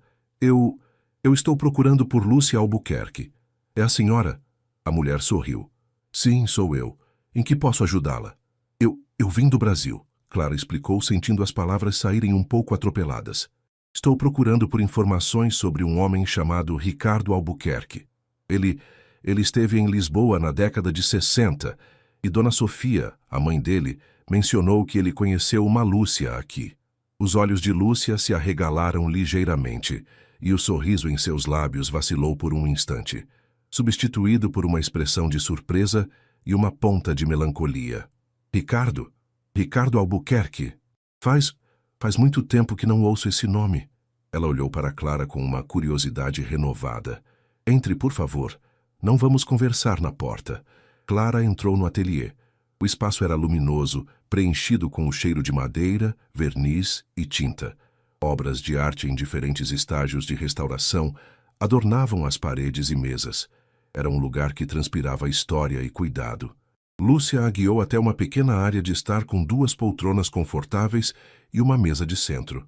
"Sente-se, por favor. Aceita um chá? Ou talvez um café?" "Um chá seria ótimo. Obrigada", Clara respondeu sentando-se. Ela observou Lúcia enquanto a mulher se dirigia a uma pequena cozinha nos fundos do ateliê. A elegância de seus movimentos, a serenidade em seu rosto, tudo indicava uma vida dedicada à arte e à beleza. Minutos depois, Lúcia retornou com 2 xícaras de chá fumegantes. Ela se sentou em frente a Clara, seus olhos fixos nela com uma mistura de curiosidade e uma ponta de expectativa. "Então, Ricardo, como você o conheceu? E por que está procurando por ele depois de tantos anos?" Clara respirou fundo, preparando-se para contar a longa e complexa história. "Ricardo faleceu há alguns meses no Brasil. Eu era uma espécie de assistente dele nos últimos dias." Ele estava muito doente e tinha um grande arrependimento. Nunca ter conhecido seu filho, Gabriel, que ele teve com uma mulher chamada Isabel. Lúcia ouviu atentamente, sua expressão se tornando mais grave a cada palavra. Ele estava procurando por Gabriel, e eu prometi a ele que continuaria a busca se possível. Clara continuou. A única pista que temos é que Gabriel pode ter vindo para Portugal. E quando eu estava pesquisando sobre a vida de Ricardo, Dona Sofia mencionou a senhora, e eu encontrei uma foto dele com a senhora, datada de Lisboa, 1968. Pensei que talvez a senhora pudesse ter alguma informação, por mais mínima que fosse, sobre a vida de Ricardo aqui, ou sobre a comunidade brasileira da época. Lúcia pegou a xícara de chá, seus olhos distantes, como se estivesse revivendo memórias antigas. Ricardo, sim, ele foi um grande amor da minha juventude, um homem intenso, cheio de vida. Ele queria que eu fosse para o Brasil com ele, mas eu não podia deixar minha família, minha arte, e ele tinha que voltar para os negócios da família. Um suspiro escapou de seus lábios. Nós nos correspondemos por um tempo, mas a distância e as circunstâncias acabaram nos separando. Ela olhou para Clara, seus olhos cheios de uma tristeza suave. Sinto muito pela morte dele. Ricardo era um bom homem, apesar de seus demônios. Ela fez uma pausa. Sobre Gabriel, eu não tenho nenhuma informação direta, Clara. Eu perdi contato com Ricardo logo depois que ele voltou para o Brasil. Minha vida seguiu por outro caminho. Nunca soube que ele teve um filho com uma Isabel, mas... Lúcia hesitou, pensativa. Eu me lembro que Ricardo tinha alguns amigos brasileiros aqui em Lisboa na época. Um deles, em particular, era um estudante de medicina chamado Pedro. Ele era muito próximo de Ricardo. E Pedro, depois de terminar os estudos, decidiu ficar em Portugal. Abriu uma clínica no Porto, se não me engano. Clara sentiu uma pontada de esperança. Pedro, ele ainda estaria vivo? Não sei, querida. Já se passaram muitos anos, mas se alguém soubesse algo sobre a vida de Ricardo, depois que ele voltou ao Brasil, ou sobre outros brasileiros que se estabeleceram aqui, seria Pedro. Ele era um homem muito conectado. Lúcia se levantou e caminhou até uma estante cheia de livros e álbuns antigos. Eu tenho algumas cartas antigas dele. Talvez eu tenha o endereço da clínica. Enquanto Lúcia procurava, Clara sentiu uma onda de gratidão. A viagem, a incerteza, tudo valera a pena. Lúcia não tinha as respostas diretas, mas havia aberto uma nova porta, um novo caminho que poderia finalmente levá-la a Gabriel. A busca estava longe de terminar, mas agora em Lisboa, Clara sentia que estava mais perto do que nunca de desvendar o último segredo de Ricardo. Lúcia remexeu em uma caixa empoeirada de cartas e fotografias antigas. O silêncio do ateliê preenchido apenas pelo farfalhar do papel. Clara observava, a respiração suspensa. Cada minuto parecia uma eternidade, a esperança crescendo a cada carta examinada. Finalmente, Lúcia soltou um pequeno exclamação. Aqui está! Ela exclamou, segurando um envelope amarelado. Uma carta de Pedro, de 1975. Ele menciona o endereço da clínica dele no Porto. Clínica São Rafael, Rua das Flores, Porto. Clara sentiu um arrepio percorrer sua espinha. Era uma pista concreta, um endereço físico, por mais antigo que fosse. Muito obrigada, Lúcia. Isso é mais do que eu esperava. Lúcia sorriu, um brilho de nostalgia em seus olhos. Fico feliz em ajudar, Clara. Ricardo significou muito para mim um dia. Se eu puder ajudar a fechar esse ciclo para ele, será uma honra. Ela fez uma pausa. Mas Porto é uma cidade diferente de Lisboa. É mais ao norte, com um ar mais tradicional, talvez. E já se passaram tantos anos. Não há garantia de que Pedro ainda esteja lá, ou mesmo vivo. Eu sei, Clara respondeu, a determinação em sua voz inabalável. Mas é a melhor pista que tenho. Eu preciso tentar. Lúcia passou a tarde com Clara, compartilhando memórias de Ricardo em Lisboa, dos lugares que frequentavam, das conversas que tinham. Era como montar um mosaico da juventude de Ricardo. E Clara percebia que, por trás do homem amargurado que ela conhecera, havia um jovem cheio de sonhos e paixões. Lúcia não tinha informações sobre Gabriel, mas as suas histórias sobre Ricardo ajudaram Clara a entender melhor o homem que a havia incumbido de sua última missão.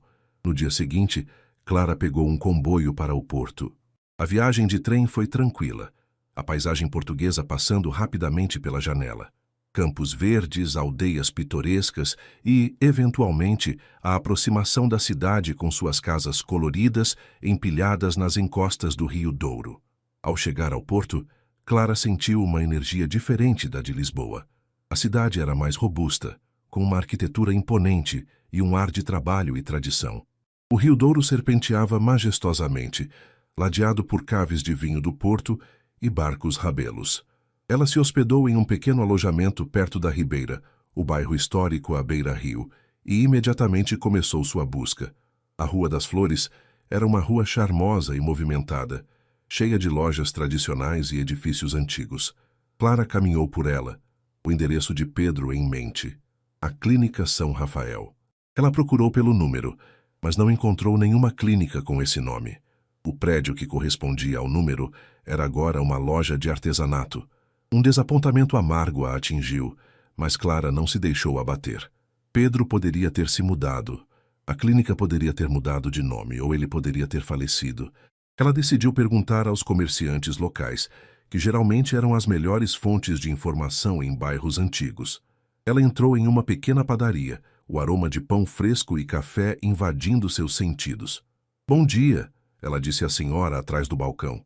"Estou procurando por uma clínica antiga, a Clínica São Rafael, ou por um médico chamado Pedro, que talvez trabalhasse aqui na Rua das Flores." A senhora, com um sorriso gentil, pensou por um momento. Clínica São Rafael. Ah, sim. Era do Dr. Pedro. Mas isso já faz muitos anos. Ele reformou o consultório e mudou-se para a Rua de Santa Catarina, uma rua mais movimentada, há uns 20 anos, talvez. Ele era um bom médico, muito querido por aqui, mas já é um senhor de idade, sabe? Clara sentiu uma nova onda de esperança. Ele ainda estava vivo. "A senhora sabe se ele ainda atende? Ou se o consultório ainda existe?" "Não sei dizer se ele ainda atende, querida, mas o consultório ainda está lá, no número 150 da Rua de Santa Catarina. É um prédio grande, não tem como errar." Com a nova informação, Clara sentiu um renovado senso de propósito. A cada passo, a cada conversa, a teia de conexões se tornava mais densa. A busca por Gabriel a estava levando por caminhos inesperados, revelando camadas da vida de Ricardo que ela nunca imaginou. O porto, com suas ruas íngremes e seu ar de mistério, parecia agora o lugar onde o próximo pedaço do quebra-cabeça seria finalmente revelado. A Rua de Santa Catarina era um contraste vibrante com a Rua das Flores. Era uma artéria principal do porto, movimentada, cheia de lojas modernas, cafés e artistas de rua. Clara caminhou, absorvendo a energia da cidade, enquanto procurava o número 150. Não demorou a encontrar um edifício imponente, de fachada clássica, com uma placa discreta, mas visível. Consultório Médico Dr. Pedro Silva. Uma pontada de nervosismo a atingiu. Depois de tantos passos incertos, de tantas esperanças e desapontamentos, ela estava finalmente diante de uma porta que poderia conter as respostas que buscava. Ela hesitou por um momento, respirou fundo e empurrou a porta. O interior do consultório era surpreendentemente acolhedor, com uma sala de espera que combinava o clássico e o moderno. Havia algumas pessoas sentadas, aguardando. Clara se aproximou da recepção, onde uma senhora de meia idade, com óculos na ponta do nariz, a atendeu com um sorriso gentil. "Bom dia", Clara disse. "Eu gostaria de saber se o Dr. Pedro Silva está atendendo. Eu não tenho hora marcada, mas é um assunto muito importante, pessoal." A recepcionista avaliou-a com curiosidade. "O Dr. Pedro atende, sim, mas ele tem a agenda cheia hoje. E ele já é um senhor de idade, sabe? Não atende mais tantos pacientes como antes. É urgente?" "Sim, é muito urgente", Clara insistiu. "É sobre um amigo muito antigo dele, do Brasil, Ricardo Albuquerque." Ao ouvir o nome, a recepcionista pareceu reconhecer algo. Seus olhos se arregalaram ligeiramente. "Ricardo Albuquerque? Ah, sim. O Dr. Pedro fala dele de vez em quando. Espere um momento, por favor." Ela se levantou e foi até uma porta nos fundos, batendo suavemente. Clara ouviu um murmúrio de vozes e, em poucos segundos, a recepcionista retornou. "O Dr. Pedro pode recebê-la por alguns minutos. Ele está entre consultas. Por favor, entre." Clara sentiu o coração bater forte. Ela seguiu a recepcionista por um corredor e entrou em um consultório espaçoso e bem iluminado. Sentado atrás de uma mesa de madeira escura, um homem idoso, com cabelos brancos e um olhar perspicaz por trás de óculos de armação fina, a observava. Era o doutor Pedro Silva. Boa tarde, ele disse, sua voz rouca, mas firme. A recepcionista mencionou Ricardo Albuquerque. É um nome que me traz muitas memórias. Sente-se, por favor. Ele indicou uma cadeira em frente à sua mesa. Clara se sentou, sentindo a gravidade do momento. Boa tarde, doutor Silva. Meu nome é Clara. Eu vim do Brasil. Ricardo faleceu há alguns meses e ele me pediu para encontrar o filho dele, Gabriel. Os olhos do doutor Pedro se arregalaram. Ele tirou os óculos e os limpou com um lenço, como se precisasse de um momento para processar a informação. Ricardo faleceu, meu caro amigo. Sinto muito. E Gabriel? Ricardo teve um filho? Com Isabel? Sim, Clara confirmou, e começou a narrar a história, desde a doença de Ricardo, a descoberta do diário de Isabel, a carta de Ricardo e a promessa de encontrar Gabriel. Ela mencionou a pista de Lúcia e como isso a levou até ele. Dr. Pedro ouvia com uma atenção profunda, balançando a cabeça ocasionalmente. Quando Clara terminou, ele suspirou. Ricardo e eu éramos como irmãos em Lisboa. Ele era um homem brilhante, mas com uma alma atormentada. Eu sabia que ele tinha um amor no Brasil, Isabel, e que ia voltar para ela. Mas eu nunca soube do Gabriel. Ele se recostou na cadeira, os olhos fixos em um ponto distante. Depois que Ricardo voltou ao Brasil, nossa correspondência diminuiu. A vida nos levou por caminhos diferentes. Eu me casei, construí minha clínica aqui no Porto. Mas eu me lembro de uma coisa, Clara, algo que talvez possa ser útil. Clara inclinou-se para a frente ansiosa. Ricardo tinha um primo distante que também morava em Lisboa na época, um rapaz chamado Miguel. Miguel era um pouco mais novo que nós, mas era muito próximo de Ricardo. Quando Ricardo voltou para o Brasil, Miguel ficou em Portugal. E ele tinha uma paixão por genealogia, por história familiar. Dr. Pedro fez uma pausa, pensativo. Eu me lembro que Miguel era muito ligado à família Albuquerque, mesmo sendo um ramo mais distante. Ele sempre dizia que se alguém da família precisasse de ajuda ou quisesse se reconectar, ele seria o ponto de contato em Portugal. Ele era um homem de palavra. Onde eu poderia encontrar esse Miguel? Clara perguntou, a voz quase um sussurro. Miguel? Ah, sim. Ele trabalhava na Biblioteca Nacional de Lisboa, no Departamento de Arquivos Históricos. Ele era um erudito. Se ele ainda estiver vivo, e se Gabriel veio para Portugal, é muito provável que Gabriel o tenha procurado, ou que Miguel soubesse de sua chegada. Dr. Pedro pegou um bloco de notas e escreveu algo. Aqui está o endereço da biblioteca. Não sei se Miguel ainda estará lá, mas é um bom lugar para começar. Ele entregou o papel a Clara. É uma pista tênue, eu sei. Mas Miguel era o tipo de pessoa que guardava registros, que se importava com as raízes da família. Se Gabriel realmente veio para Portugal, ele seria a pessoa mais provável para ter conhecimento. Clara sentiu uma mistura de alívio e uma nova onda de determinação. A cada passo, a cada nova pessoa que encontrava, a história de Ricardo se desdobrava, e a possibilidade de encontrar Gabriel se tornava mais real. A busca a estava levando de volta a Lisboa, para um novo encontro, e talvez para a resposta final. Clara pegou o comboio de volta para Lisboa, o papel com o endereço da Biblioteca Nacional em suas mãos. A cada quilômetro que a afastava do Porto, a ansiedade aumentava. Miguel, o primo genealogista de Ricardo, era a última esperança, a peça final desse quebra-cabeça que se estendia por décadas e continentes. Ao chegar à capital, ela não perdeu tempo.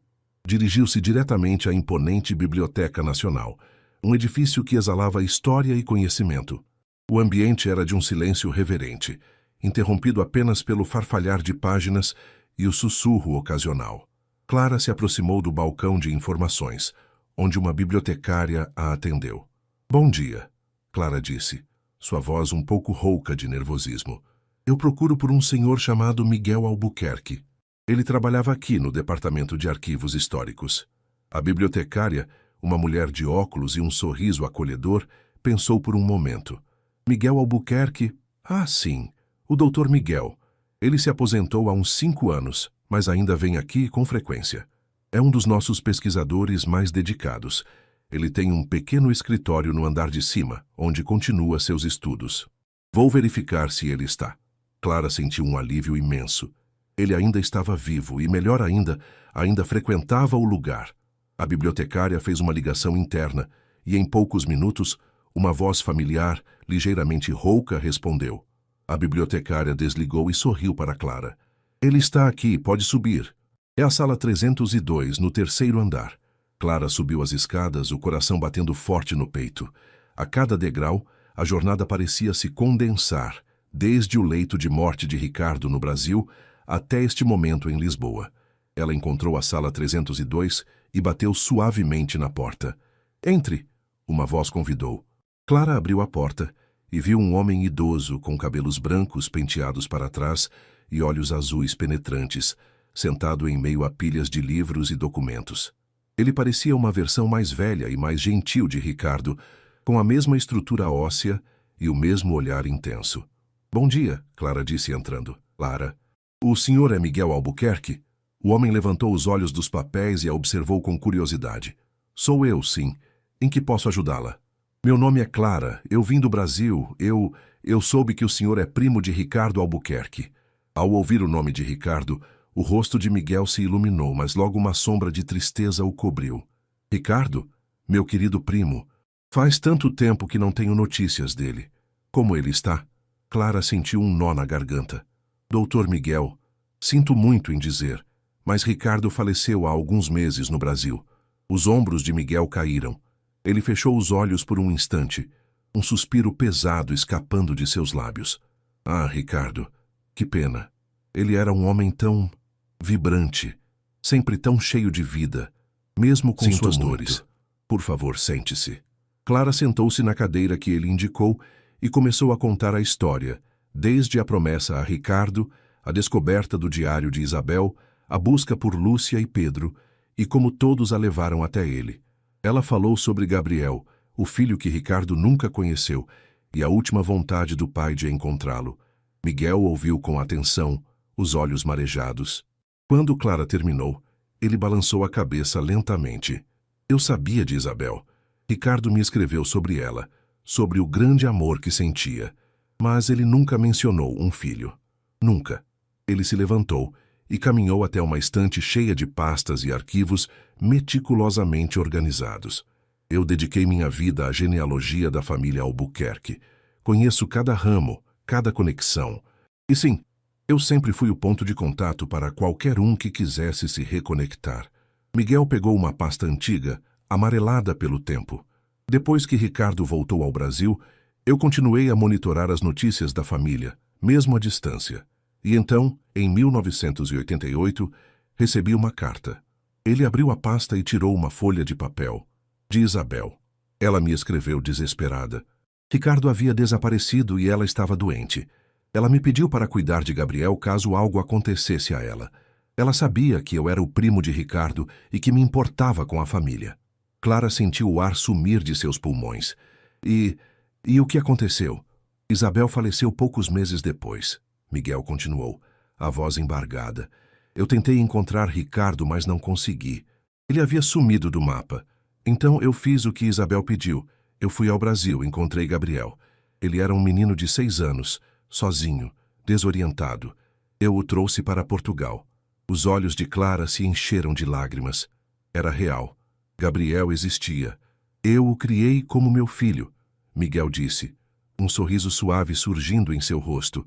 Ele é um homem maravilhoso, talentoso. Seguiu os passos da mãe na música, mas tem o mesmo espírito inquieto de Ricardo. Ele mora aqui em Lisboa. É professor de música em uma escola de arte e também toca em uma orquestra. Miguel pegou um cartão de visitas de sua mesa e o entregou a Clara. Este é o endereço da escola onde ele leciona.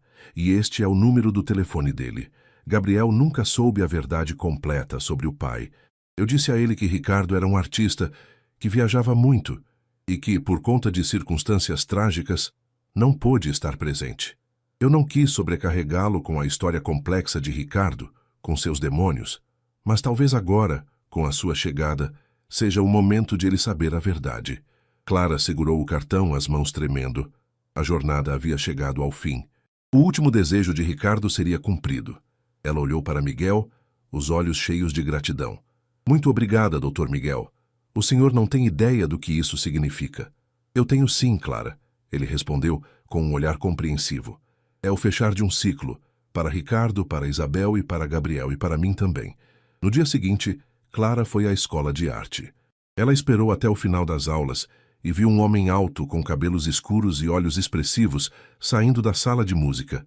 Ele tinha um violino na mão e um sorriso gentil. Era Gabriel. Clara se aproximou, o coração na garganta. Gabriel? Ele se virou surpreso. Sim? Posso ajudar? Meu nome é Clara. Eu vim do Brasil. Eu tenho uma história para te contar. Sobre seu pai, Ricardo Albuquerque. Os olhos de Gabriel se arregalaram. Ele largou o violino, a expressão de surpresa se transformando em uma mistura de curiosidade e apreensão.